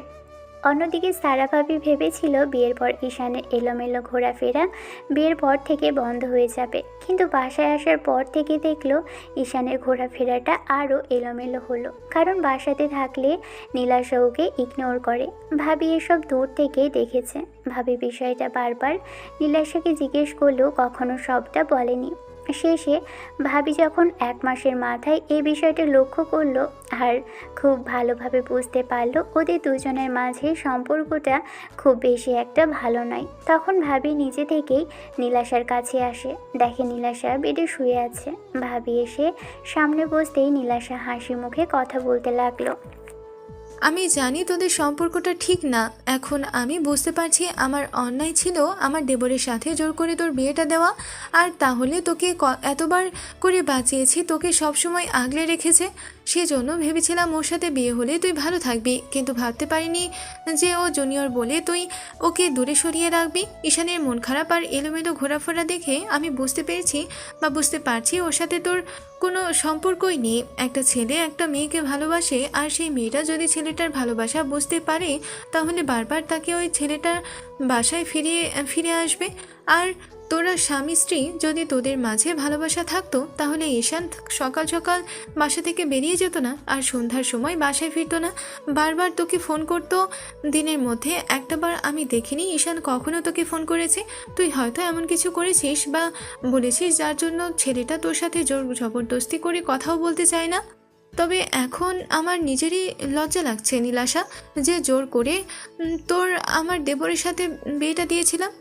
এটা কথা জানিস তো, আমার যদি কোনো বোন থাকতো ওর থেকে যদি বয়সে বড় হতো না, তারপরেও আমি চেষ্টা করতাম ঈশানের সাথে আমার বোনের বিয়েটা দেওয়ার জন্য।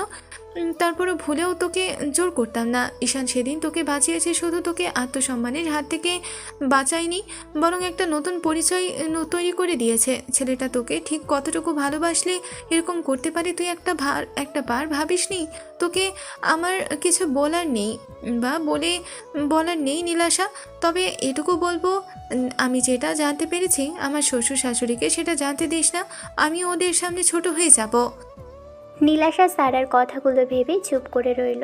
সারা বিরক্তি নিয়ে সেখান থেকে চলে গেল। নিজের বান্ধবীর এরকম একটা কাজের জন্য নিজেরই লজ্জা লাগছে। সারা জানে না কখনো এই সম্পর্ক ঠিক হবে কিনা। আবু ঈশানকে প্রায়ই বকাঝকা করতে থাকে, আর ঈশান মাথা নিচু করে দাঁড়িয়ে থেকে সবটা শুনে রুমে চলে আসে। নীলাশা বিয়ের 1 মাসের মাথায় শেষ কয়েকটা দিনে খেয়াল করলো ঈশান এখন আর ওকে জোর করছে না কথা বলার জন্য। এই কয়েকটা দিনে ছেলেটা যে কতবার ওকে সরি বলেছে আর কতবার ওকে ভালোবাসে সেটা প্রকাশ করেছে সেটা অগণিত। ঈশান বাইরে গেলেই নীলাশার জন্য চকলেট, আইসক্রিম, চিপস যা যা নীলার পছন্দ সেগুলো এনেছে। মেয়েটা বাচ্চাদের মতো এগুলো খায়, সেগুলো এনেছে। তবে নীলাশা কখনো এসব নিজের হাতেও নিয়ে দেখেনি, যার জন্য ঈশানের খারাপ লেগেছে। 1 মাসের মাথায় সেদিন নীলাশা সারা রাত ঘুমোতে পারেনি, এসব নিয়ে ভেবেছে। পরদিন সকালে যখন ঈশান বাসা থেকে বেরোবে ঠিক তখনই নীলাশা বলতে লাগলো, আমার বাসায় যেতে ইচ্ছে করছে, আমাকে একটু বাসায় দিয়ে আসবি ঈশান? ঈশান নীলাশার দিকে তাকালো। মেয়েটা মাথা নিচু করে আছে, তাইও বলতে লাগলো, রেডি হয়ে নিন, আমি ড্রপ করে দিব। ঈশান নীলাশাকে নিয়ে দুপুরের দিকে বেরোলো। নীলাশা সারা রাস্তায় ঈশানের সাথে কয়েকবার কথা বলার চেষ্টা করেছে, তবে ঈশান আজকে নিজে এড়িয়ে গেছে। ম্যাডাম আজকে বারবার ঈশানের দিকে তাকাচ্ছে। ছেলেটা তারপরও একটাবারের জন্য নীলাশার দিকে তাকাচ্ছে না। ঈশান তো ভেবেই নিয়েছে আর ওদের সম্পর্ক ঠিক হবে না।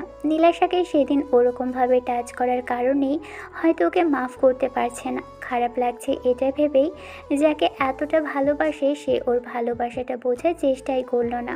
ঈশান নীলাশার বাসার সামনে এসে গাড়িটা থামালো। মেয়েটা যখন নেমে যাবে তখন ঈশান ওর পার্সটা হাতে নিল। নীলাশা অবাক চোখে তাকালো। ঈশান পার্সে কতগুলো টাকা ওর ব্যাগে রেখে তারপর জিপারটা লাগিয়ে দিয়ে হাতে দিল। নীলাশা এরই মাঝে গাড়ি থেকে নেমে দাঁড়িয়েছে। ও বলতে লাগলো, এগুলো প্রয়োজন ছিল না, আমার অ্যাকাউন্টে যথেষ্ট পরিমাণ টাকা আছে। আপনার হাজব্যান্ড এতটা অকর্ম নয় যে কিছু করে না। আপনি চোখে দেখেন না, তাই মনে হয় যে কিছু করে না। এটা আমার দায়িত্ব। ইচ্ছে হলে রাখবেন, না হলে চকলেট আইসক্রিমগুলোর মতো অবহেলা করে ফেলে দিবেন। নীলাশা মাথা নিচু করে হাত মোচড়াতে লাগলো। তখন ঈশান চলে যেতে নিলেই বলল, কি হলো, তুমি আসবে না? না, যেদিন মন থেকে ডাকবেন সেদিন আসবো।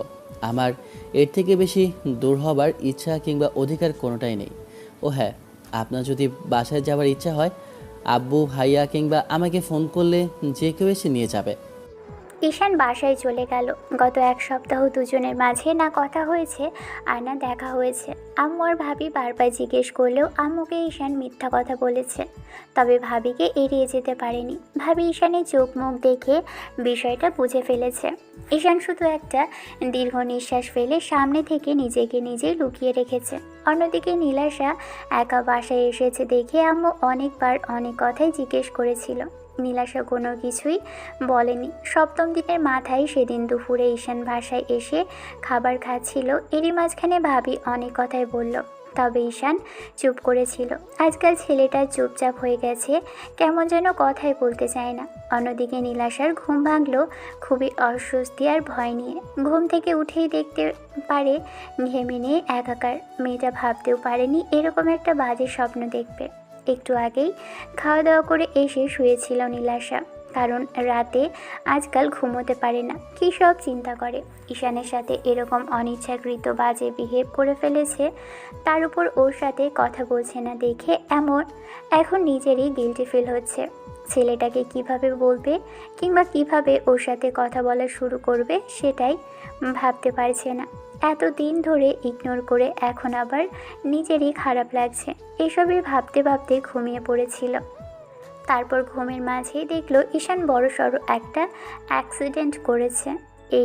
ওর অবস্থা খুবই খারাপ। এরপরে নীলাশা চিৎকার দিয়ে উঠে ঘুম ভেঙে যায় নীলাশার। ঘেমে নিয়ে একাকার হয়ে যায়। পাশে থাকা গ্লাস থেকে পানিটা নিয়ে ঠকঠক করে খেয়ে নেয়। তারপর আশেপাশে ফোন হাতড়ে দেখে বেলা 3টে বাজে। নীলাশা এক মুহূর্ত দেরি করে না, ভাবতে থাকে আর দূরত্ব নয়, অনেক হয়েছে। ইগো আর জেদের খেলা, বেঁকে বসে থাকা। এখনও যদি চুপ করে থাকে আর ছেলেটাকে অবহেলা করে তাহলে এরকম কিছু হতে পারে। যাকে ভালোবাসে আর যাকে এতদিন ধরে দূরে সরিয়ে রেখেছে সেই ছেলেটা তো ওকে নিজের থেকেও বেশি ভালোবাসে। তাহলে তার ভালোবাসার সাথে নিজের মিশে যেতে কিসের এত শঙ্কা আর লজ্জা? কথাগুলো ভেবেই নীলাশা ঈশানের নাম্বারে কয়েকবার কল করলো। ঈশান মাত্র এসে শুয়েছিল। এরই মাঝে নীলাশার নাম্বার থেকে কল দেখে অবাক চোখে তাকালো। তারপর বেশ কিছুক্ষণ চুপ করে থেকে যখনই ফোনটা রিসিভ করে তখন ওপাশ থেকে শুধু কান্নার শব্দটা ভেসে আসতে লাগলো। ঈশান কোনো প্রশ্ন করার আগে নীলাশা বলতে লাগলো, কোথায় তুমি? আর ফোন ধরতে এত সময় লাগে কেন? ঈশান, আমার তোমাকে দেখতে ইচ্ছে করছে, তুমি এক্ষুনি আমার কাছে আসো না প্লিজ। আমার ভালো লাগছে না কিছু। ঈশান, কি হয়েছে আপনার? এরকম কান্নাকাটি করছেন কেন?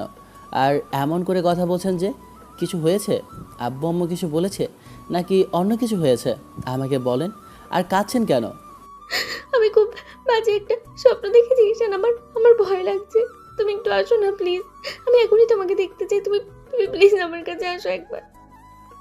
ঈশান আর এক মুহূর্ত দেরি করলো না, বাইকটা নিয়ে বেরিয়ে পড়ে। তারপর আধা ঘন্টার মধ্যেই নীলাশার বাসার সামনে এসে বাইকটা পার্ক করেই কলিং বেল দিল। নীলাশার আম্মু এসে দরজা খুলে দেয়। বাইকের শব্দ পেয়ে নীলাশা দৌড়ে নিচে আসে। তারপর ঈশানকে দেখেই আম্মুর সামনেই জড়িয়ে ধরে। শাশুড়ির সামনে এরকম একটা পরিস্থিতিতে পড়ে ঈশান বিব্রত হলো। কিছু বলতেও পারলো না। নীলাশার আম্মু সেখান থেকে তাড়াহুড়ো করে চলে গেল। ভাবলো মেয়ে হয়তো জামাইকে মিস করছিল কিংবা ঝামেলা হয়েছিল দুজনের মাঝে, সেজন্যই হয়তো এখন মান অভিমান ভেঙেছে। ঈশান উপায় না পেয়ে মেয়েটাকে দু হাতে শক্ত করে জড়িয়ে ধরে মাথায় কিছুক্ষণ চুমু দিল। তারপর মাথায় হাত বুলিয়ে দিয়ে বলতে লাগলো, আরে কান্না করছেন কেন? আমি ঠিক আছি। বাজে স্বপ্ন দেখেছেন বলেছিলেন। কি দেখেছিলেন আমায় বলেন। না না, কিছু কিছু বলবো না। তুমি আমাকে ছেড়ে কোথাও যাবে না। আমাকে সবসময় এমন করে জড়িয়ে ধরে রেখো। বলো, আমাকে খুব ভয় লাগছে ঈশান। আরে বাবা, কিচ্ছু হয়নি তো আমার। দেখেন ঠিক আছে আমি। এখন অন্তত একটু শান্ত হন। আমি বলছি তো আমি ঠিক আছে। আম্মুর সামনে কেউ এরকম করে? আমার ভয় লাগছিল। আমি আর তোমাকে দূরে রাখতে চাই না। তুমি বলো বেবি, তুমি আমাকে ছেড়ে কোথাও যাবে না। বলো প্লিজ সোনা। রুমে চলেন, তারপর বলছি। আমি ঠিক আছি। এখানে কোনো পাগলামি করবেন না। আপনার আব্বু যে কোনো সময় আসতে পারে। নীলাশা কিছুতেই ঈশানকে ছাড়বে না। ছেলেটা উপায় না পেয়ে বউটাকে কোলে তুলে নেয়। ঈশান নীলাশার রুমে যাওয়ার সময় আবারও শাশুড়ির সামনে পড়লে ওর শাশুড়ি তেমন কিছু বলল না।